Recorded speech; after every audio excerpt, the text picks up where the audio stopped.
What's going on, family? This is not financial advice. Do your own research. And I want to point this out for you because, as you know, what's been predicted with the inverted yields has predicted 100% of the time a recession. So now, basically, the markets are rallying. We know we're in a bear market, obviously.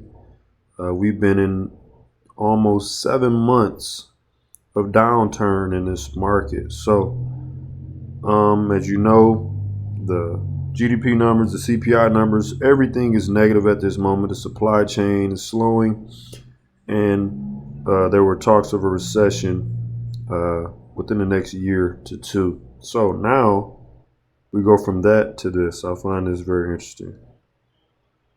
With bond yields, because they had been really ramping up. There's been a lot of volatility. They settled down a bit this week. Is that because of fear of recession? I do think that it is, what we're seeing is concerns about at least a slowdown. I don't know if it's exactly a recession. I would argue that we'll still be able to avoid a recession in the United States. And one could argue that that's what the bond market is telling us. The spreads between the 2-year and the 10-year yield are still positive, even though they've flattened a lot. There's a very big positive spread between 3-month and 10-year yields, which some might argue is an even better indicator of whether or not we go into recession. So clearly pricing a slowdown, but I don't believe a recession. So Jim, isn't that exactly what the Fed wants, is a slowdown, maybe short of a recession? Absolutely. And so I think the softness in commodity prices in recent days has also contributed to the moderation in bond yields. And the Fed has tightened financial conditions dramatically. And all you have to do is look at what's happened to mortgage rates and the impact on the housing market that is starting to have to understand that the Fed's impact is already starting to make a difference.